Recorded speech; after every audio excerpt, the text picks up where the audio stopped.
بسم اللہ الرحمن الرحیم۔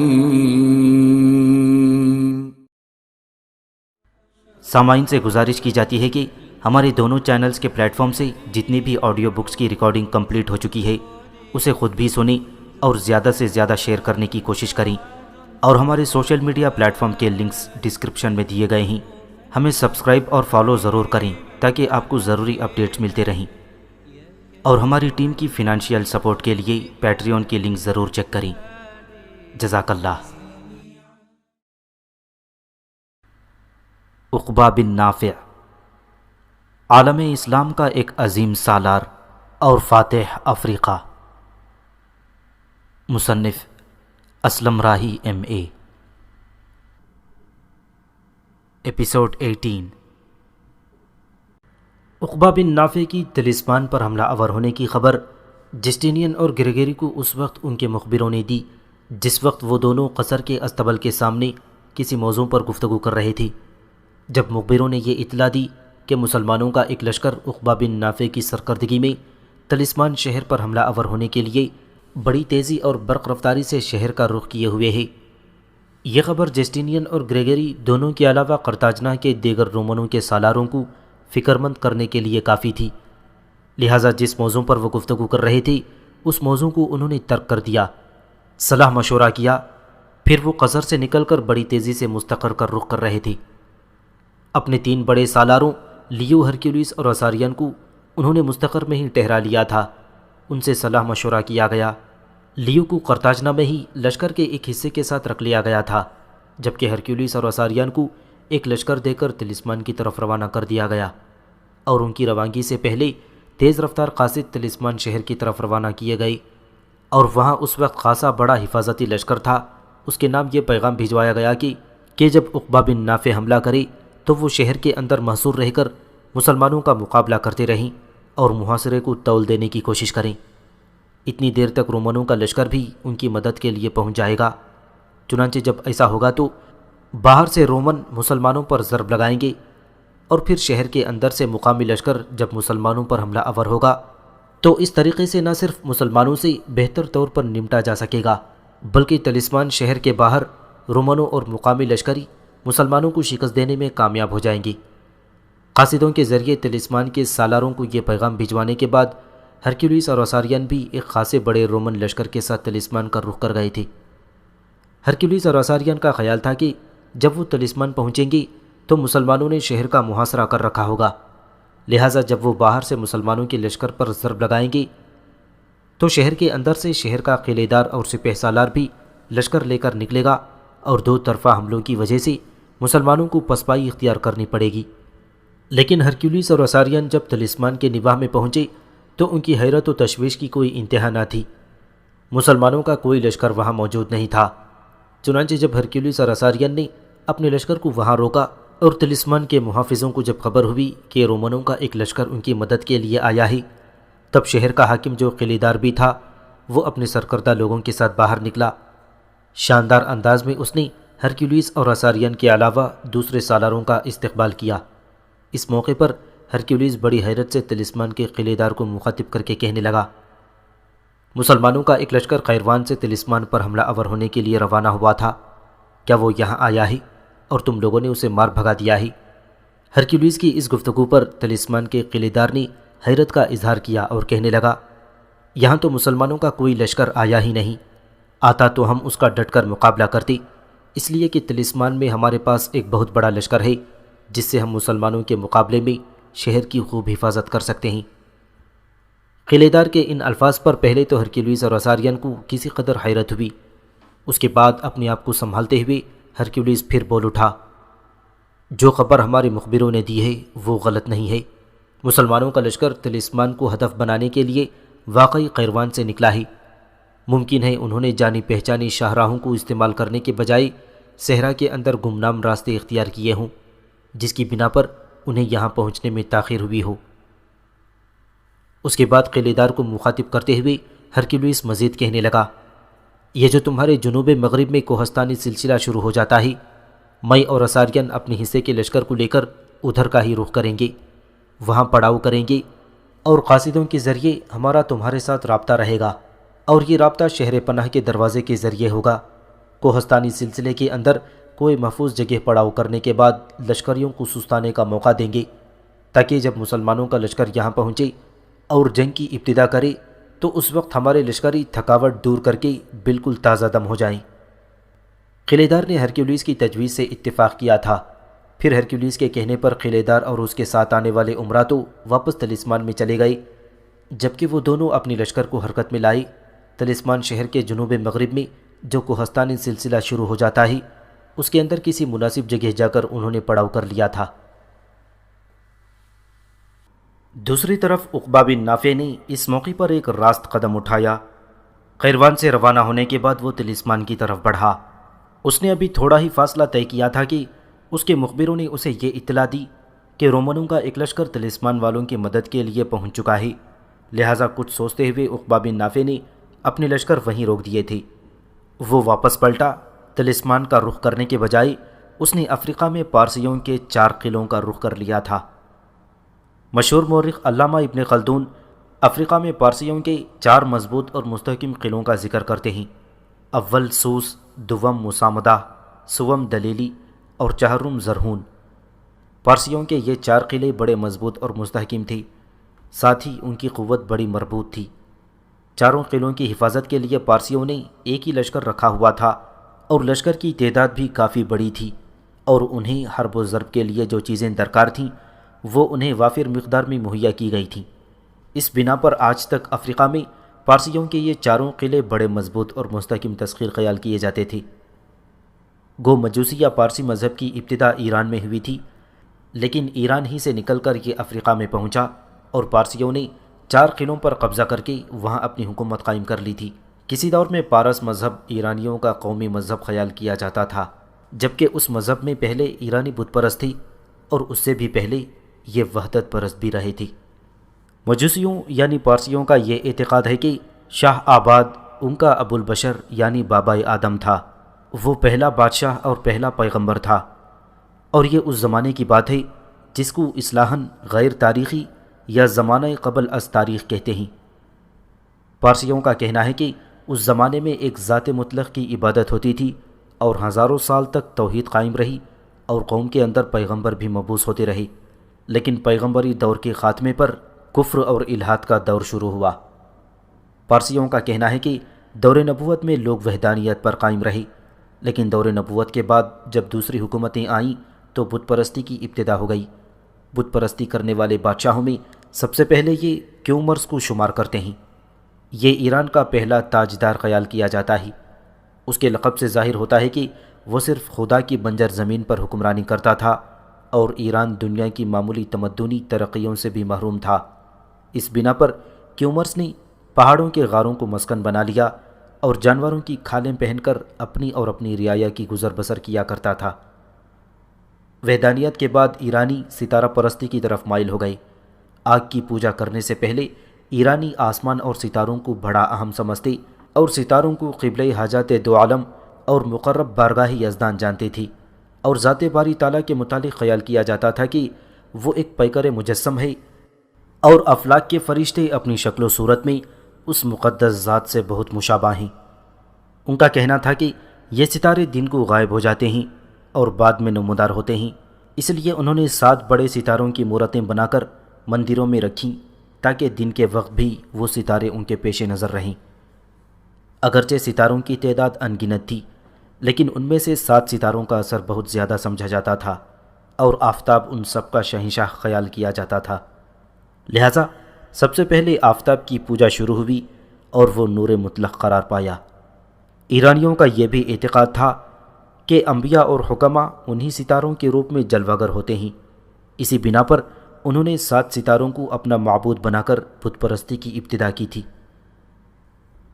ہر ستارے کی مختلف انداز میں دھات کی گول مورت ہوا کرتی تھی اور ہر ایک کی شکل و صورت، لباس، رنگ و روپ اور خواص جداگانہ تھے۔ یہ مورتیاں مندروں میں ایک خاص ساعت میں نصب کی جاتی تھیں، جو ساعت ان ستاروں سے مخصوص ہوا کرتی تھی۔ اس میں عطارد کے پجاریوں کا دائرہ بہت وسیع تھا اور جملہ اہل قلم، حکماء، شعراء اور دیگر ستارہ پرست عطارد کے ہی پجاری خیال کیے جاتے تھے۔ تاجر معمار اور خیاط بھی اسی کے مندر میں جاتی تھی، جبکہ زہرا کا مندر عورتوں کے لیے مخصوص تھا اور اس کی پروہتانی یعنی پجارن بھی عورت ہی ہوا کرتی تھی۔ شب کے وقت کوئی مرد اندر نہیں جا سکتا تھا، البتہ شہنشاہ کی آمد پر عورتیں ہٹا دی جاتی تھیں اور شہنشاہ یا بیگم کی ملاقات بھی پروہتانی کے لیے ہوا کرتی تھی۔ مندر میں جانے والے اس رنگ کا لباس پہن کر جاتی جو رنگ دیوتا سے مخصوص ہوتا تھا اور اس کی وضاح طرح بھی خاص ہوتی تھی۔ ان 7 ستاروں کے مندروں میں سورج دیوتا کا مندر سب سے بڑا تھا اور اس کی مورتی سونے کی اینٹوں سے بنتی تھی۔ دیواریں یاقوت، الماس اور عقیق وغیرہ سے مرصع ہوتی تھی۔ سورج دیوتا کی مورتی کندن یعنی سرخ سونے کی تھی اور مرد کی صورت میں ہوتی تھی، جس کے 2 سر تھے اور دونوں پر قیمتی تاج یاقوت سے مرصع ہوتا اور ہر ایک تاج میں قیمتی پتھر جڑے ہوئے ہوتے۔ سواری زبردست گھوڑا تھا۔ سورج دیوتا کی مورتی کا چہرہ انسانی ہوا کرتا تھا، باقی جسم اژدھے کا ہوتا تھا۔ دائیں ہاتھ میں چاندی کی ایک نلکی اور بائیں ہاتھ میں جواہرات کا گلوبند ہوا کرتا تھا۔ مندر کے تمام پجاری اور خادم زرد پوش تھے۔ ان لوگوں کا لباس ریشم کا اور سنہرا تاج ہوتا تھا، یاقوت اور الماس کا جڑاؤ پٹکا کمر میں اور طلائی انگوٹھیاں پہنتی تھی۔ سورج دیوتا کے بعد سب سے زیادہ اہمیت چاند دیوتا کی تھی۔ چاند دیوتا کے گنبد کا سبز رنگ ہوا کرتا تھا اور اس کی مورتی اس طرح تراشی جاتی تھی کہ ایک انسان سفید بیل کی طرح ہوتا، جس کے سر پر تاج ہوتا اور تاج پر 3 سر نمایاں ہوتی تھی۔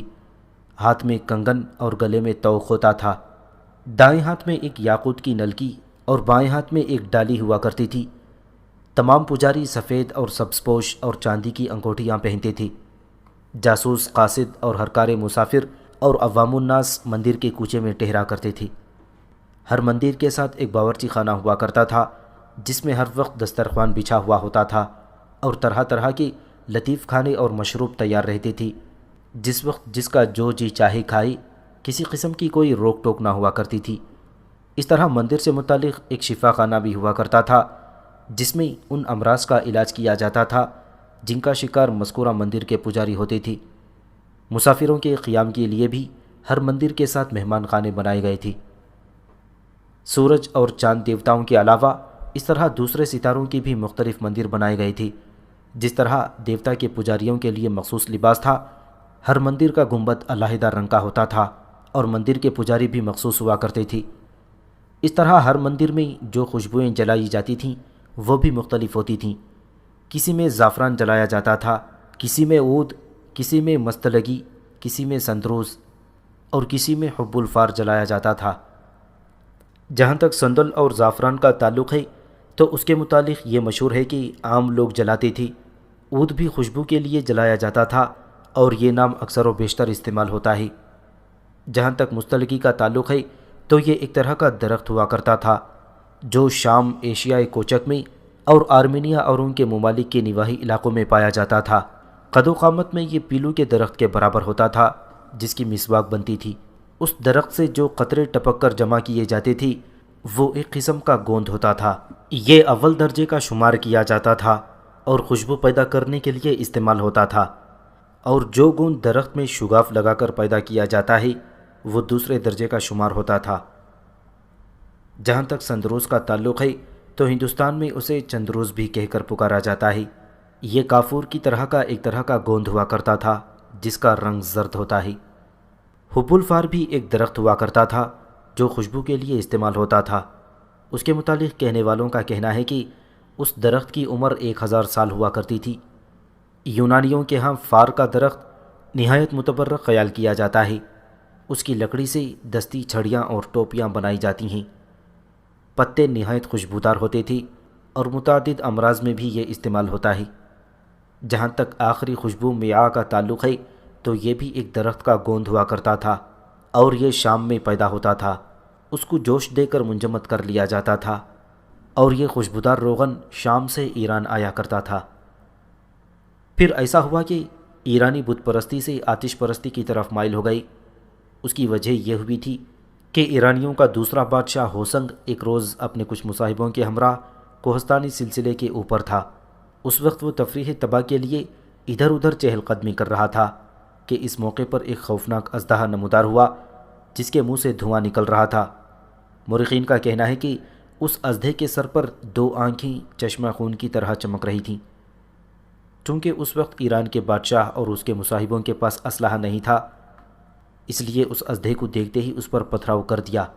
اب سنگ باری سے وہ موذی اژدھا تو نہ مر سکا، لیکن جب انہوں نے پتھر برسانے شروع کیے اور پتھر مختلف چٹانوں سے ٹکرائے اور اس کے ٹکراؤ کے نتیجے میں جب آگ کی چنگاریاں ان چٹانوں سے نکلنے لگیں تو بادشاہ یہ دیکھ کر حیرت زدہ ہو گیا۔ اس کی حیرت کو مشہور مورخ فردوسی نے ایک شعر میں بھی رقم کیا ہے۔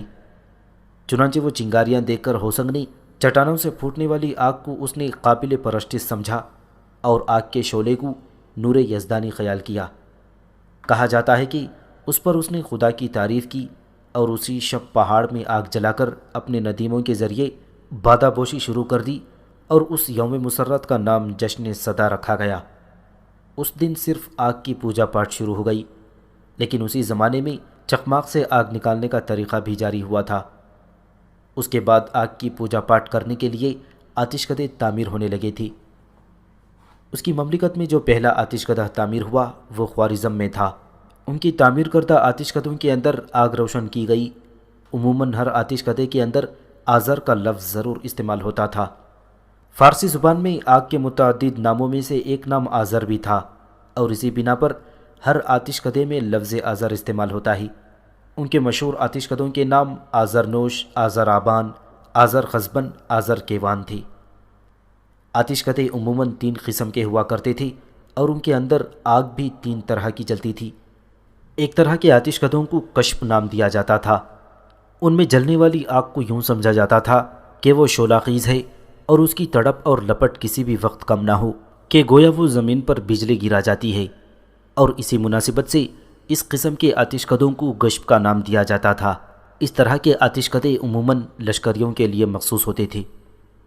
دوسری قسم کے آتش کدے آذر فرونگ ہوتے تھے، یہ مذہبی پیشواؤں کے لیے مخصوص تھے، اور تیسری قسم کے آتش کدے برزیں مزدوروں کے لیے مخصوص تھے، اور یہ زیادہ تر نیشاپور میں واقع تھی۔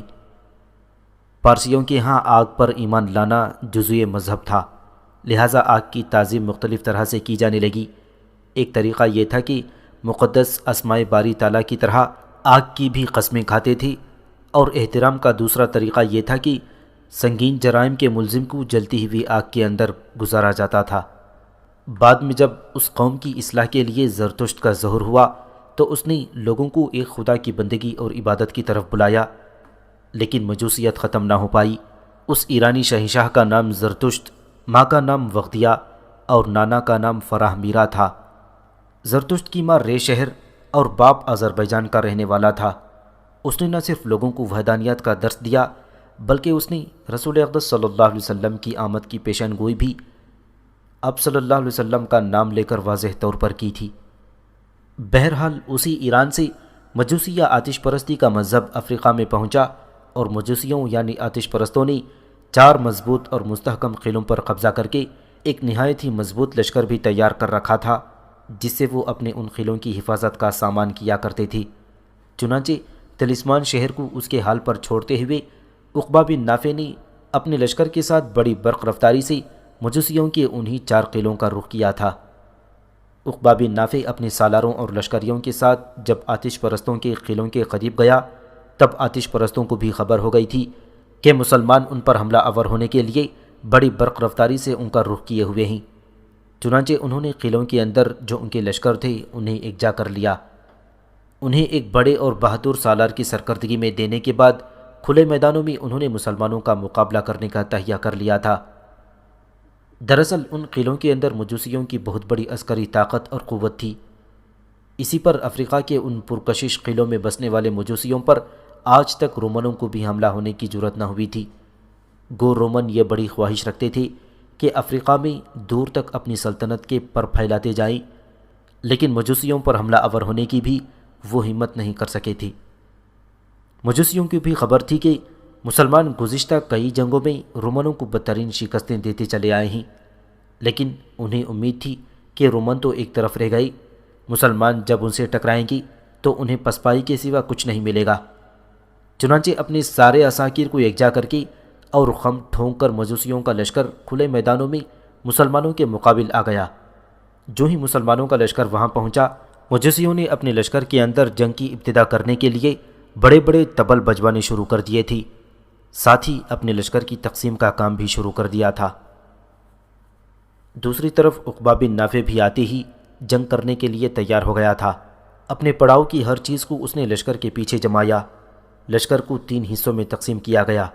وسطی حصے کو عقبہ بن نافع اپنی کمانداری میں رکھا اور اپنے نائب کے طور پر اس نے اپنے ساتھ حنس بن عبداللہ کو لے لیا تھا۔ لشکر کا دایاں حصہ محمد بن اوس کی کمانداری میں تھا۔ نعیم بن حماد اس کی نیابت کر رہا تھا، جبکہ لشکر کے بائیں حصے کی کمانداری زہیر بن قیس کے پاس تھی اور صالح بن حریم اس کے نائب کے طور پر کام کر رہا تھا۔ مجوسیوں کے لشکر میں کچھ دیر تک بڑے بڑے طبل بجتے رہے، ساتھ ہی عجیب و غریب صداؤں میں مجوسی نعرے بھی بلند کرنے لگے تھی۔ انہیں یقین تھا کہ ان میدانوں میں فتح انہی کی ہوگی، لہٰذا وہ زور و شور سے مسلمانوں کے خلاف آوازیں بلند کر رہی تھی۔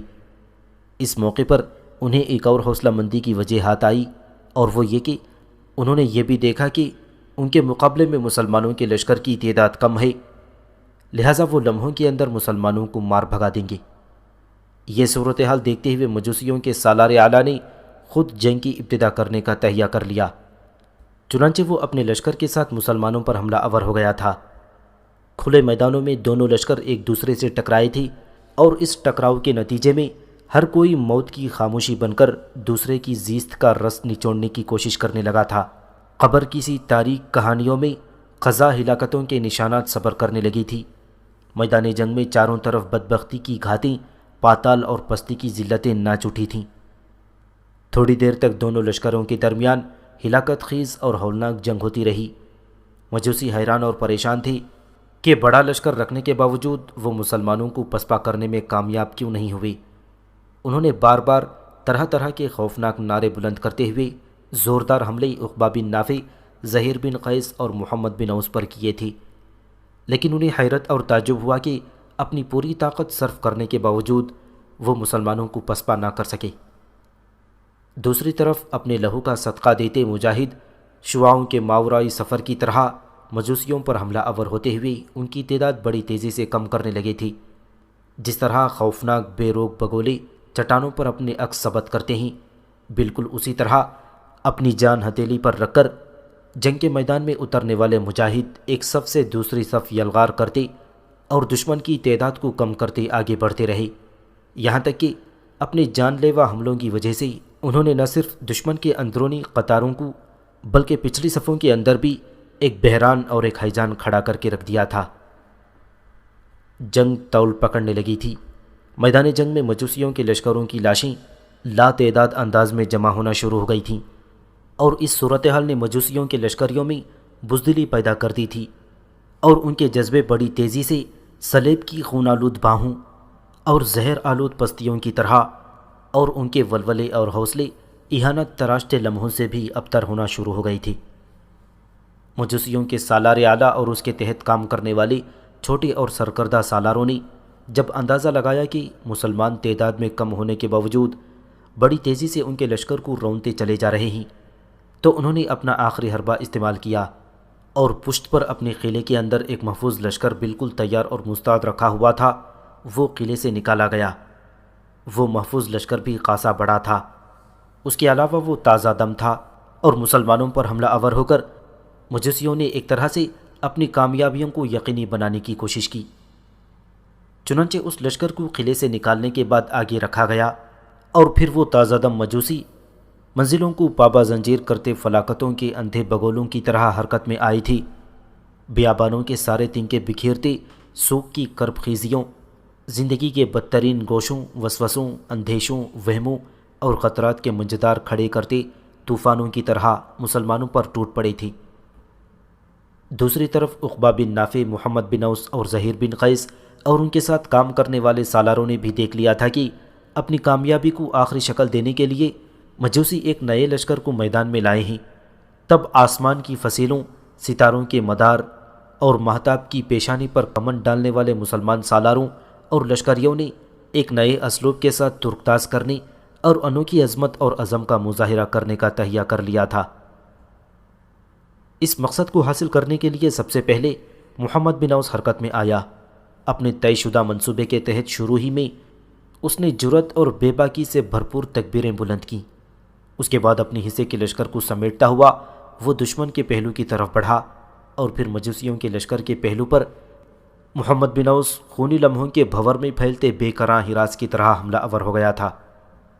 محمد بن اوس کے ساتھ ہی ساتھ بائیں جانب سے زہیر بن قیس نے بھی اپنے کام کی ابتدا کر دی اور وہ بھی اپنے لشکر کو سمیٹتا ہوا دشمن کے پہلو کی طرف ہٹا اور دشمن کے دائیں پہلو پر وہ فضا کے سرخ سیلاب میں دشت قلب کی سیاہ آندھیوں کی طرح ٹوٹ پڑا تھا۔ اپنے لشکر کے تازہ دم لشکریوں کو نکالنے کے بعد مجوسیوں کو امید تھی کہ ان کی یہ ضرب آخری ضرب ثابت ہوگی اور مسلمان پیچھے ہٹنے اور پسپا ہونے پر مجبور ہو جائیں گے، لیکن ایسی کوئی تبدیلی اور انقلاب رونما نہ ہوا تھا۔ ان کے تازہ دم لشکریوں کو عقبہ بن نافع نے روک دکھا دیا تھا، جبکہ دائیں اور بائیں پہلو سے محمد بن اوس اور زہیر بن قیس نے بھی زوردار حملے کرتے ہوئے مجوسیوں کے لشکر میں ایک آہو فغاں اور افراتفری کا عالم برپا کر دیا تھا۔ جب سامنے کی طرف سے عقبہ بن نافع، دائیں جانب سے محمد بن اوس اور بائیں جانب سے زہیر بن قیس نے زوردار انداز میں حملہ آور ہوتے ہوئے اپنے حملوں میں مزید شدت اور زور پیدا کیا، تب میدان جنگ کے اندر 400 مرگ کی صدائیں بلند ہونے لگیں۔ موت کے ناآشنا ہاتھ ہر شے کے منہ پر تماچا مارنے لگے تھے۔ تلواروں کے سائے تلے انگنت امیدیں کچے دھاگوں کی طرح ٹوٹنے لگی تھیں۔ مسلمان مجاہدوں کی طرف سے یہ بڑے زوردار اور جان لیوا اور انتہا درجے کے حملے تھے۔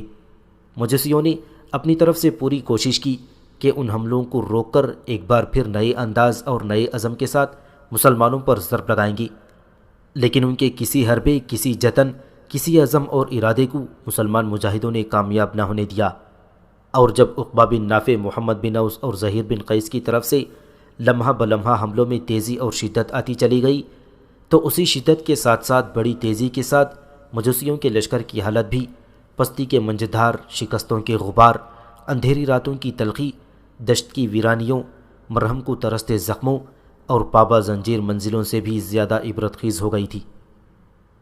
آخر آتش پرستوں کو مسلمانوں کے ہاتھوں بدترین شکست کا سامنا کرنا پڑا، اور شکست ہونے کے بعد وہ اپنی پشت پر جو قریب ترین قلعہ تھا اس میں جا کر محصور ہو گئے۔ عقبہ بن نافع، محمد بن اوس اور زہیر بن قیس نے اپنے لشکر کو آگے بڑھایا اور اس قلعے کا محاصرہ کر لیا۔ ابھی قلعے پر حملوں کی ابتدا نہ کی گئی تھی کہ قلعے کے سارے دروازوں اور برجوں پر سفید پرچم لہرا دیے گئے تھے۔ اس کے بعد قلعے سے چند افراد پر مشتمل ایک وفد نکلا۔ اس وفد کی رہنمائی مجوسیوں کا مذہبی پیشوا کر رہا تھا، جسے فا کہہ کر پکارا جاتا تھا۔ چنانچہ مجوسیوں کا یہ وفد جب مسلمانوں کے لشکر میں پہنچا اور اس نے صلح کی درخواست کی، تو اس وفد کو عقبہ بن نافع کے سامنے پیش کیا گیا۔ عقبہ بن نافع اس وقت زہیر بن قیس اور محمد بن اوس اور دیگر سالاروں کے ساتھ اپنے زخمیوں کی دیکھ بھال کرنے کے بعد قلعے پر حملہ آور ہونے کی تیاریوں میں مصروف تھا کہ مجوسیوں کے اس وفد کو اس کے سامنے پیش کیا گیا۔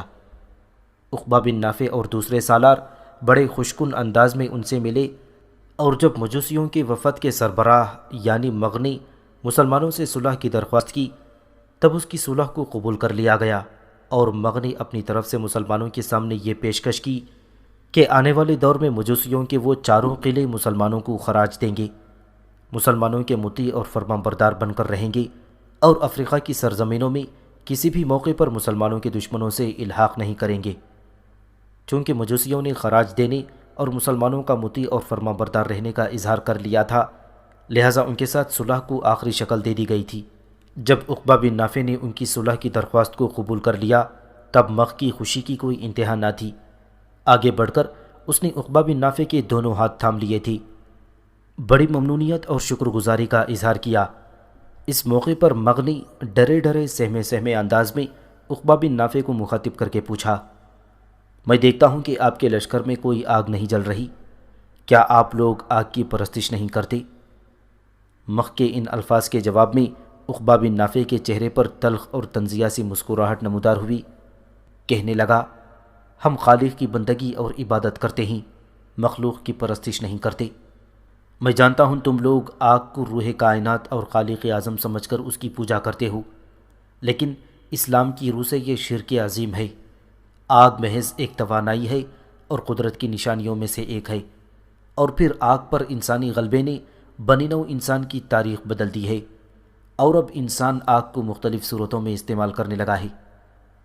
عقبہ بن نافع رکا، پھر مغ کو مخاطب کرتے ہوئے کہنے لگا، قدیم زمانے میں انسان آگ سے بہت ڈرتا تھا اور اسے ایک مقدس قوت سمجھ کر پوجا کرتا تھا۔ مذہبی تہواروں میں آگ کے دیوتا کی پرستش ہوتی تھی۔ کسی ایسی تقریب کا تصور آگ کے بغیر محال ہوتا تھا۔ عقبہ بن نافع کی اس گفتگو پر مغ مسکرایا اور کہنے لگا، اگر برا نہ مانے تو میں بھی کچھ کہوں۔ ہلکے سے تبسم میں جب سر ہلاتے ہوئے عقبہ بن نافع نے اجازت دی، تب مغ پھر بول اٹھا، آگ کی پوجا پاٹ ہم ہی نہیں کرتے، بلکہ اور بہت سی سرزمینوں میں بھی اس کی پوجا پاٹ اور پرستش کی جاتی ہے۔ ہند کی سرزمین میں اور ان کی قدیم کتابوں کے اندر آگ کے دیوتا کا ذکر ملتا ہے، جو کائنات کی روح تصور کیا جاتا ہے، جبکہ ایران میں 4 عناصر یعنی مٹی، پانی، آگ اور ہوا کو دنیا کا خالق تصور کیا جاتا ہے۔ اسی بنا پر آگ کو اہمیت دی گئی ہے، کیونکہ باقی عناصر پر آگ کو فوقیت حاصل ہے۔ مغ کے خاموش ہونے پر عقبہ بن نافع نے پھر اسے مخاطب کیا، کیا تم کسی رسول یا نبی کو نہیں مانتے؟ اس پر خوشی کا اظہار کرتے ہوئے مغ کہنے لگا، ہمارے اندر نبی مبعوث ہوا، اس کا نام زرتشت تھا۔ عقبہ بن نافع نے غور سے اس کی طرف دیکھتے ہوئے پھر کہنا شروع کیا، کیا اس نے تمہیں آتش پرستی کی تعلیم دی تھی؟ جھوٹ نہ بولنا، سچائی پر رہتے ہوئے میرے اس سوال کا جواب دینا۔ جواب میں مایوسی کا اظہار کرتے ہوئے مغ نے نفی میں گردن ہلائی، پھر کہنے لگا، آتش پرستی ظاہر ہے زرتشت کی تعلیم نہیں تھی، بلکہ اس نے تو عبادت کے طریقوں کو سادہ بنانے کے لیے جلتی ہوئی آگ کے سامنے رہنا ضروری قرار دیا تھا۔ عام طور پر آگ سندل کی لکڑیوں سے جلائی جاتی تھی اور اس کے سامنے عبادت کی جاتی تھی۔ بعد میں لوگوں نے ناسمجھی سے کام لیتے ہوئے آگ کو ہی خالق تصور کر کے اس کی پرستش شروع کر دی۔ عقبہ بن نافع مسکرایا اور کہنے لگا، اگر تم تسلیم کرتے ہو کہ زرتشت نے آگ پرستی کی تعلیم نہیں دی تھی، تو پھر تم لوگ آگ کو کیوں پوجتے ہو؟ تم مجوسیوں کے مذہبی پیشوا ہو، تمہیں انہیں سمجھانا چاہیے کہ ساری کائنات اور ہر شے کا خالق صرف اللہ ہے اور صرف اسی کی بندگی اور عبادت کی جانی چاہیے۔ مغ اداس اور پریشان ہو گیا، کہنے لگا، اگر میں اپنی قوم کے سامنے جا کر یہ الفاظ کہوں تو وہ مجھے قتل کر دیں گے۔ میں جانتا ہوں کہ آگ کی پوجا پاٹ غلط ہے، لیکن چونکہ یہ مذہب میں ایک رکن کی حیثیت سے جگہ پا گئی ہے، لہٰذا مجھ جیسے ایک فرد کا اسے ختم کرنا مشکل اور ناممکن ہے۔ یہ جو لوگ میرے ساتھ آئے ہیں یہ میرے رازدار ہیں۔ جو گفتگو میں آپ سے کر رہا ہوں یہ واپس جا کر کسی سے بھی نہیں کہیں گے۔ اس موقع پر میں آپ سے یہ گزارش کروں گا کہ آپ وقتاً فوقتاً کبھی کبھی یا مستقل طور پر ہمیں کچھ مبلغ ہماری بستیوں اور شہروں کی طرف روانہ کریں، جو ان علاقوں میں لوگوں کو سچائی اور حقیقت کی طرف رہنمائی کریں۔ اگر ایسا ہو جائے تو میں سمجھتا ہوں لوگ آتش پرستی ترک کر کے خالق حقیقی کی عبادت کرنے لگیں گے۔ حضرت ابراہیم علیہ السلام سے پہلے بنی اسرائیل میں آگ کے دیوتا ملوک کی عبادت کی جاتی تھی۔ قدیم روما میں ہسٹیا کے معبد کے نام پر مقدس آگ ضرور جلتی تھی۔ یہ لوگ کہیں جاتے تو آگ ضرور ساتھ لے جاتے تھے۔ اسے آج بھی اولمپک کی آگ سے یاد کیا جاتا ہے۔ اس کے علاوہ قدیم سائبیریا کے غیر مہذب کورپان اور قبچقی قبائل اور قدر مہذب بریات قبائل آگ کے دیوتا کی پرستش کرتے تھے اور اس کے احترام میں آتش کدوں اور چوکیوں کو گندگی سے پاک رکھتے تھے۔ امریکہ اور میکسیکو کے اکثر قبائل بھی آگ کی پوجا کیا کرتے تھے۔ قدیم یونانیوں کے ہاں بھی آگ تخلیق کا ذریعہ سمجھی جاتی تھی۔ ایک شخص میپراکلیٹس اس نظریے کا پرچار کیا کرتا تھا۔ یونانی دیو مالا میں پرولیتھیوس کا قصہ بھی ہے، جس نے انسان کو روشنی سے محروم اور دنیا کو تاریک دیکھا تو مقدس اولمپک کی آگ کو چرا کر زمین والوں کے حوالے کر دی اور دیوتاؤں کی نظر میں معطوب ہوا۔ آگ صدیوں تک مذہب کا حصہ رہی ہے۔ دیوتاؤں کے حضور قربانی دینے کا وسیلہ بھی آگ ہی ہوتی تھی۔ عہد نامہ عتیق میں بھی قربانی کی آگ کے کئی واقعات ملتے ہیں۔ کتاب پیدائش میں حابیل اور قابیل کی قربانی کا قصہ بھی موجود ہے۔ حابیل کی قربانی کو آگ کے مقدس شعلے نے چھو کر جلا دیا تھا اور اسے قبول کر لیا تھا۔ آج بھی ہندو برہمنوں اور مجوسیوں کے اندر قربانی کی آگ جلتی رہتی ہے اور بھارت میں کئی مندر اگنی دیوتا کے نام سے منسوب ہیں۔ اسی طرح کئی پارسیوں کے آتش کدے ہیں جہاں ہر وقت آگ جلتی رہتی ہے۔ مغ کے مطالبے پر عقبہ بن نافع نے خوشی کا اظہار کیا اور کہنے لگا، میں ضرور کچھ مبلغ مقرر کروں گا جو تم لوگوں کو اسلام کی تعلیمات سے روشناس کریں گے، لیکن تم لوگ مل کر ان مبلغوں کا ساتھ دینا۔ شاید تم لوگوں کو یاد ہوگا کہ ایران کے اندر وہ آگ جسے تم لوگ آتش زرتشت کے نام سے پکارتے تھے اور جو ہزاروں سال سے جلتی رہی تھی، جب ہمارے نبی رسول اللہ صلی اللہ علیہ وسلم کی ولادت ہوئی تو آگ خود بخود بجھ گئی تھی۔ تمہارے لوگ کہتے ہیں کہ وہ آگ زرتشت کی جلائی ہوئی تھی، حالانکہ ایسا نہیں تھا۔ زرتشت کے نزدیک آگ کا وجود چند مقدس عناصر ہوا، مٹی، پانی اور آگ میں سب سے زیادہ پاک اور مقدس تھا۔ اس لیے زرتشت نے معبدوں میں آگ جلائی تاکہ اس کے سامنے عبادت کی جائے۔ رفتہ رفتہ صرف آگ ہی کی عبادت کا محور بن کر رہ گئی اور آگ کے خالق کو ایک طرف کر دیا گیا۔ یوں آتش زرتشت کی وجہ سے پارسی آتش پرست بن گئی۔ عقبہ بن نافع کی اس گفتگو پر مغ خوش ہو گیا تھا۔ اطمینان کا اظہار کرتے ہوئے کہنے لگا، آپ لوگ صاحب علم ہیں اور آپ کی گفتگو سن کر مجھے بے حد خوشی ہوئی ہے۔ اب مجھے واپس جانے کی اجازت دیجیے تاکہ میں اپنی قوم کو جا کر اس صلح کی خوشخبری دوں، اور ساتھ ہی آپ کے لیے خراج کی رقم کا بھی اہتمام کیا جائے گا۔ جواب میں عقبہ بن نافع نے بھی خوشی کا اظہار کیا، مغ کو جانے کی اجازت دے دی۔ اس طرح جب مجوسیوں نے خراج دینے اور آنے والے دور میں مسلمانوں کے باجگزار اور مطیع رہنے کا وعدہ کیا تو عقبہ بن نافع نے انہیں اپنے قلعوں میں حکمرانی کرنی اور اپنی طرز پر زندگی بسر کرنے کی اجازت دے دی۔ رومانوں کے دونوں سالاروں ہرکیولیس اور اساریان نے اپنے لشکر کے ساتھ تلسمان شہر کے عقبی حصے میں جو کوہستانی سلسلہ تھا وہاں کھلے اور محفوظ میدانوں میں پڑاؤ کر رکھا تھا۔ وہاں قیام کیے دن پر دن گزرتے جا رہے تھے اور مسلمانوں کے تلسمان پر حملہ آور ہونے کی دور دور تک کوئی آثار دکھائی نہیں دیتے تھے۔ اس امر نے یقیناً ہرکیولیس اور اساریان کے علاوہ ان کے چھوٹے سالاروں کو بھی پریشانی اور ایک طرح کی جستجو میں مبتلا کر کے رکھ دیا تھا۔ کچھ سالار یہ سوچنے لگے تھے کہ شاید مسلمانوں کو یہ خبر ہو گئی ہے کہ رومنوں کا ایک لشکر تلسمان والوں کی مدد کے لیے پہنچ گیا ہے، لہٰذا مسلمانوں نے تلسمان کی طرف اپنی پیش قدمی کو روک دیا ہے یا مؤخر کر دیا ہے۔ کچھ سالار اس خیال کے بھی حامی تھے کہ شاید مسلمانوں کے سالار رومنوں کو تلسمان کے چکر میں ڈال کر کسی اور مہم کی ابتدا کر دیں، لیکن ہرکیولیس اور اساریان دونوں ہی ان مشکوک اور شبہات کو ماننے کے لیے تیار نہ تھی۔ ایک روز شام کے قریب ہرکیولیس اور اساریان دونوں اپنے کچھ چھوٹے سالاروں کے ساتھ اپنے پڑاؤ کا جائزہ لے رہے تھے کہ چند گھڑ سوار اپنے گھوڑوں کو دوڑاتے ہوئے وہاں آ رکے جہاں ہرکیولیس اور اساریان اپنے چھوٹے سالاروں کے ساتھ کھڑے تھے۔ ان کے قریب آنے والے اپنے گھوڑوں سے اترے۔ انہیں دیکھتے ہوئے ہرکیولیس اور اساریان کسی قدر پریشانی کا شکار ہو گئے تھے۔ پھر آنے والوں میں سے ایک ان کے قریب آیا اور دکھ بھرے انداز میں انہیں مخاطب کر کے کہا، مسلمانوں کا کوئی لشکر اب تلسمان شہر کا رخ نہیں کرے گا۔ جو خبریں ہم لے کر آئے ہیں وہ بڑی دل شکن اور تکلیف دہ ہیں، اور میں اور میرے ساتھی یہ سوچنے پر مجبور ہیں کہ شاید مسلمانوں نے ایسا سوچ سمجھ کر دانستہ طور پر کیا ہے۔ خبر یہ ہے کہ مسلمانوں نے افریقہ میں مجوسیوں کے 4 بڑے قلعوں سوس، دلیلی، مسامدہ اور زرہون کو فتح کر لیا ہے۔ اتنا کہتے کہتے آنے والے اس مخبر کو رک جانا پڑا تھا، اس لیے کہ اس کی طرف تعجب سے دیکھتے ہوئے اساریان بول پڑا، یہ تم کیا کہہ رہے ہو؟ ہمیں تو یہ خبر دی گئی تھی کہ مسلمانوں کا لشکر تلسمان پر حملہ آور ہونے کے لیے قیروان سے کوچ کر چکا ہے، اور آج تم یہ خبر لے کر آئے ہو کہ مسلمانوں نے مجوسیوں کے 4 شہروں پر حملہ آور ہو کر انہیں فتح کر لیا ہے۔ اگر یہ حقیقت ہے تو مسلمانوں کی بہت بڑی کامیابی اور ہمارا انتہا درجے کا نقصان اور زیاں ہوا ہے۔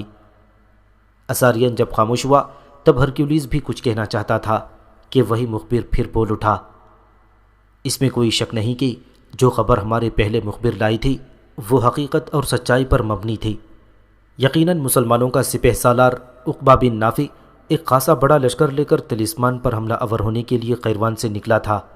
اس کے ساتھ اس کے بڑے بڑے سالاروں میں سے محمد بن اوس، ظہیر بن قیس اور دوسرے اعلیٰ پائے کے سالار بھی تھے، اور انہوں نے قیروان سے تلسمان کی طرف کوچ کیا تھا۔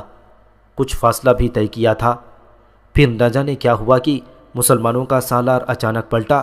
تلسمان کا رخ کرنے کے بجائے اس نے مجوسیوں کے 4 شہروں کا رخ کر لیا تھا۔ اس کے بعد اس مخبر نے مجوسیوں اور مسلمانوں کے درمیان ہونے والی جنگ اور اس کے نتائج کی تفصیل ہرکیولیس اور اساریان دونوں سے کہہ دی تھی۔ وہ مخبر جب خاموش ہوا تب انتہائی مایوسی اور کسی قدر غصے میں ہرکیولیس بول اٹھا، اس کا مطلب ہے ہم نے یہاں قیام کر کے اپنا وقت ضائع کیا ہے اور اس میں ہمارے مخبروں کی کوتاہی بھی پنہا ہے۔ اگر مسلمانوں کا لشکر طلسمان کی طرف آنے کے بجائے مجوسیوں کے شہروں کا رخ کر گیا تھا تو اس کی خبر ہمیں بر وقت ملنی چاہیے تھی۔ اب ہمیں یہ بتایا جا رہا ہے کہ مسلمان مجوسیوں پر حملہ آور ہوئے، ان کے لشکریوں کو شکست دی اور مجوسیوں نے انہیں خراج دینا قبول کر کے ان کی اطاعت اور فرما برداری اختیار کر لی ہے۔ اگر ایسا ہوا ہے تو افریقہ میں رومنوں کے مفادات کو پہلے سے زیادہ دھچکا لگا ہے۔ مجوسیوں کی ان صحراؤں کے اندر بڑی قوت اور طاقت تھی اور وہ ہم سے تعاون ترک کر کے مسلمانوں کی اطاعت اور فرما برداری قبول کر لینا اس بات کی نشاندہی ہے کہ افریقہ میں رومنوں کے مفادات ڈگمگانے لگے ہیں۔ اتنا کہہ کر ہرکیولیس رکا، کچھ سوچا، اس کے بعد آنے والے مخبروں سے مخاطب کر کے کہہ رہا تھا، میرے عزیز بھائیوں، اب یہ کہو کہ اس وقت مسلمانوں کا لشکر کہاں اور کس جگہ ہے؟ جواب دینے سے پہلے اس مخبر نے اپنا گلا صاف کیا، پھر بول اٹھا، مسلمانوں کے لشکر نے ابھی تک مجوسیوں کے شہروں کے قریب ہی پڑاؤ کر رکھا ہے۔ مجوسی ان سے پورا تعاون کر رہے ہیں، انہیں کمک اور ضرورت کا سامان بھی مہیا کر رہے ہیں، ساتھ ہی انہیں خراج کی رقم ادا کرنے کی پیشکش کی جا چکی ہے۔ اس کے بعد مسلمانوں کے سالار کے کیا ارادے ہیں ہمیں اس کی کچھ خبر نہیں، اس لیے کہ جب اس نے اس مہم کی ابتدا کرنی ہوتی ہے یا کسی شہر پر حملہ آور ہونا ہوتا ہے تو وہ اپنے چند چیدہ سالاروں کو اپنے پاس بلا کر بڑی رازداری سے اپنی منصوبہ بندی مکمل کر لیتا ہے اور اس کے بعد بڑی برق رفتاری سے اس پر عمل کرنے کا عادی ہے۔ اس پر اساریان اس مخبر کو مخاطب کر کے بول اٹھا، کیا تم بتا سکتے ہو کہ مسلمانوں کا سالار جو لشکر لے کر مجوسیوں پر حملہ آور ہوا تھا، عددی لحاظ سے اس کی کیا کیفیت ہے؟ جواب میں اس مخبر نے کچھ سوچا، شاید تخمینہ لگا رہا تھا، اس کے بعد کہنے لگا، میرے خیال میں جس قدر لشکر اس وقت آپ دونوں سالاروں کے پاس ہے، مسلمانوں کا لشکر بھی اتنا ہی ہوگا۔ کیا مجوسیوں کے پاس بڑا لشکر نہیں تھا اور انہوں نے ڈٹ کر مقابلہ نہیں کیا تھا؟ اساریان نے غور سے مخبر کی طرف دیکھتے ہوئے پوچھ لیا۔ جہاں تک مجوسیوں کا تعلق ہے تو ان کے پاس مسلمانوں سے کہیں بڑا لشکر تھا، لیکن مسلمانوں کے جنگ کرنے کا طریقہ نرالا، انوکھا اور عجیب ہوتا ہے۔ میں یوں کہوں کہ باقی اقوام کے لشکری میدان جنگ میں کوشش کرتے ہیں کہ وہ کام نہ آئیں اور اپنی زندگی بچا کر نکل جائیں، جبکہ مسلمان لشکری پچھلی صفوں سے اگلی صفوں تک بڑی بیتابی، بڑی فداکاری کا مظاہرہ کرتے ہیں اور اپنی جان ہتھیلی پر رکھ کر دشمن کے سامنے آتے ہیں اور فدا ہو جانے میں اپنی ذات پر فخر محسوس کرتے ہیں۔ لیکن ہمارے ہاں ایسا کبھی نہیں ہوتا، اور پھر مسلمان لشکری موت سے نہیں ڈرتے۔ ان کے دل میں یہ بات ڈال دی جاتی ہے کہ موت خداوند قدوس کی طرف سے مقرر اور متعین ہے، اس نے جب آنا ہے تو اسے ٹالا نہیں جا سکتا۔ اس بنا پر مسلمان لشکری سر پر کفن باندھ کر میدان جنگ میں اترتے ہیں اور ان کا ایک ایک لشکری ان کے دشمنوں کے دسیوں پر بھاری ثابت ہو جاتا ہے۔ مجوسیوں سے مقابلے میں بھی یہی معاملہ ہوا تھا۔ اگرچہ مجوسیوں نے مسلمانوں کا ڈٹ کر مقابلہ کیا، لیکن مسلمانوں نے ایسی جانصاری سے حملے کیے تھے کہ مجوسیوں کی صفوں کی صفیں الٹ کر رکھ دیں۔ مجوسیوں نے اپنے ایک قلعے میں اپنا ایک لشکر بھی محفوظ کر رکھا تھا، اور جب انہوں نے دیکھا کہ ان پر مسلمانوں کی طرف سے دباؤ بڑھ رہا ہے، تب اس نے اس محفوظ لشکر کو بھی نکالا اور جنگ کی بھٹی میں جھونک دیا۔ لیکن ان کی بدقسمتی کہ وہ محفوظ لشکر بھی انہیں شکست اور ہزیمت سے نہ بچا سکا، اور مسلمانوں نے میدان جنگ میں ان کا خوب قتل عام کیا، اور مجوسیوں کو جب یقین ہو گیا کہ شکست ان کا مقدر بن چکی ہے تو وہ بھاگ کر قلعہ بند ہو گئی۔ اس کے بعد ان کا مخ شہر سے نکلا اور صلح کی بات کو آخری شکل دی گئی۔ مخبر جب خاموش ہوا تب کچھ دیر تک خاموشی رہی۔ ایک دوسرے کی طرف گہری نگاہوں سے دیکھتے ہوئے ہرکیولیس اور اساریان کچھ سوچتے رہے۔ اس کے بعد کسی نتیجے پر پہنچے اور ہرکیولیس بول اٹھا، میرے خیال میں ہمیں اب مزید یہاں قیام کر کے وقت ضائع نہیں کرنا چاہیے۔ اندازہ یہ ہے کہ مسلمانوں کے سالار نے ہمیں چکما دیا ہے۔ اس نے شروع ہی میں یہ ارادہ رکھا ہوگا کہ پہلے وہ طلسمان کا رخ کرے گا، اور جب ہمارا کوئی لشکر طلسمان کے لیے جائے گا تو وہ مڑ کر مجوسیوں کے شہروں پر حملہ آور ہو جائے گا۔ اس میں مسلمانوں کا سالار اپنی اس تدبیر میں کامیاب بھی ہوا ہے، لیکن ہم نے اس کی باریابی کو ختم کر کے اس کی کامیابیوں پر اپنی کامیابی کا قفل مسلط کرنا ہے۔ اس میں کوئی شک نہیں کہ مجوسیوں نے مسلمانوں کی اطاعت اور فرما برداری اختیار کر لی ہوگی، اور مسلمانوں کو خراج دینے کا بھی انہوں نے وعدہ کر لیا ہوگا۔ ایسا انہیں جنگ کے بعد کرنا پڑا ہوگا، اور شکست کے بعد انہیں ایسا کرنا بھی چاہیے تھا۔ اسی میں ان کی بہتری اور تحفظ تھا۔ اتنا کہنے کے بعد ہرکلیوس رکا، لمحہ بھر کے لیے اساریان کی طرف دیکھا اور پھر کہنے لگا، میرے خیال میں ہمیں سب سے پہلے جو قدم اٹھانا ہوگا وہ یہ کہ یہاں سے کوچ کرنے سے پہلے اپنی تیز رفتار قاصد مجوسیوں کی طرف بھجوانے چاہیے، اور انہیں آگاہ کرنا چاہیے کہ ہمیں مسلمانوں کے خلاف ان کی مدد کے لیے بر وقت پہنچنا چاہیے تھا، لیکن قدرت کی ستم ظریفی کہ ہم مسلمانوں کے چکمے میں آ گئے، اور مسلمانوں کی طلسمان کی طرف پیش قدمی نے ہمیں دھوکے اور فریب میں ڈال دیا ہے۔ ہم طلسمان میں پڑے رہ گئے اور مسلمان مجوسیوں پر حملہ آور ہو کر انہیں اطاعت پر مجبور کر گئے۔ اساریان میرے بھائی، جو کچھ میرے ذہن میں تھا وہ میں نے کہہ دیا ہے۔ کہو تم اپنا آخری فیصلہ اور منصوبہ بندی کیا پیش کرتے ہو؟ اس پر اساریان مسکرایا اور کہنے لگا، ہرکلیوس، جو کچھ تم نے کہا ہے یوں جانو یہی میرے دل کی پکار اور آواز ہے۔ اساریان کے علاوہ جب دوسرے سالاروں نے ہرکلیوس کی تجویز سے اتفاق کیا تو مخبروں نے اس پر اطمینان کا اظہار کیا تھا۔ اس کے بعد ہرکلیوس اور اساریان دونوں حرکت میں آئے۔ پہلے انہوں نے تیز رفتار قاصد مجوسیوں کی طرف روانہ کیے اور خود کوچ کی تیاری کرنے لگے۔ ان کا ارادہ تھا کہ قاصدوں کو روانہ کرنے کے بعد وہ آنے والی شب کو آدھی رات کے قریب مجوسیوں کی طرف روانہ ہوں گے، تاکہ ان کے وہاں پہنچنے تک ان کے مخبر مجوسیوں کے سرکردہ افراد سے بات چیت کر کے انہیں گفتگو کے نتیجے سے آگاہ کر سکیں۔ چنانچہ یہ فیصلہ کرنے کے بعد سب سے پہلے تیز رفتار قاصد مجوسیوں کی طرف روانہ کیے گئے۔ اس کے بعد ہرکلیوس اور اساریان اپنے دوسرے سالاروں کے ساتھ اپنی کوچ کی تیاریوں کو آخری شکل دینے لگے تھے۔ عقبہ بن نافع اپنے سالاروں اور لشکر کے ساتھ ابھی تک مجوسیوں کے علاقے میں پڑاؤ کر رکھا تھا۔ ایک روز عقبہ بن نافع جب اپنے لشکروں کے ساتھ مغرب کی نماز ادا کر چکا تو ایک چھوٹے سالار کو حکم دیا کہ سارے سالار اس کے خیمے میں جمع ہوں۔ اس کا یہ حکم ملتے ہی چھوٹے بڑے سب سالار عقبہ بن نافع کے خیمے میں جمع ہو گئے۔ اس موقع پر سارے سالار ایک جستجو، ایک تجسس میں مبتلا تھے کہ عقبہ بن نافع کسی نئی مہم کی ابتدا کرنا چاہتا ہے یا مجوسیوں سے متعلق کوئی اور فیصلہ کرنے والا ہے۔ بہرحال سارے سالار اس کے خیمے میں جمع ہو گئے۔ تب بڑے اطمینان اور سکون میں چند لمحوں تک عقبہ بن نافع اپنے سالاروں کی طرف دیکھتا رہا اور کہنے لگا، میرے مخبر آج ایک نئی خبر لے کر آئے ہیں، اور میں امید بھی نہیں کر سکتا کہ ایسا ہو سکتا ہے۔ عقبہ بن نافع کے ان الفاظ پر چھوٹے بڑے سبھی سالار چونکے تھے، یہاں تک کہ اس نے پھر کہنا شروع کیا، کچھ مخبروں نے یہ اطلاع دی ہے کہ سوس، مسامدہ، دلیلی اور زرہون کے قلعوں کی اور شہروں کی مدد کے لیے زاب کی سلطنت کے حکمران کے علاوہ قفزہ کے بادشاہ ایلیکس نے اپنے اپنے لشکر بھیجے تھے تاکہ ہم لوگ مجوسیوں پر قابو نہ پا سکیں، اور جب ہم نے مجوسیوں کو شکست دی تو شکست خوردہ مجوسی تو نزدیک ترین والے قلعے میں محصور ہو گئے، جبکہ زاب کے بادشاہ کے علاوہ قفزہ کے بادشاہ کے جو عساکر تھے وہ پہلے مجوسیوں کے دوسرے قلعوں کی طرف بھاگے، پھر وہاں سے اپنے اپنے علاقوں کی طرف بھاگ گئے۔ ان حالات کو سامنے رکھتے ہوئے میں نے فیصلہ کیا ہے کہ کسی مناسب موقع پر زاب کی سلطنت کے علاوہ قفزہ کے بادشاہ پر بھی ضربیں لگائی جائیں۔ اول تو انہیں ہمارا فرمان بردار بنائیں گے، اور اگر انہوں نے ہماری اطاعت قبول کرنے سے انکار کر دیا تو پھر افریقہ کے دوسرے علاقوں کی طرح ان کی مملکتوں پر بھی قبضہ کر کے اپنی حکمرانی میں شامل کر لیں گے۔ کیا اس سلسلے میں تم میں سے کسی کو کوئی اعتراض ہے؟ عقبہ بن نافع کے اس سوال پر کچھ دیر تک محمد بن اوس، حنس بن عبداللہ، زہیر بن قیس، نعیم بن حماد اور دوسرے سالار آپس میں مشورہ کرنے لگے تھے۔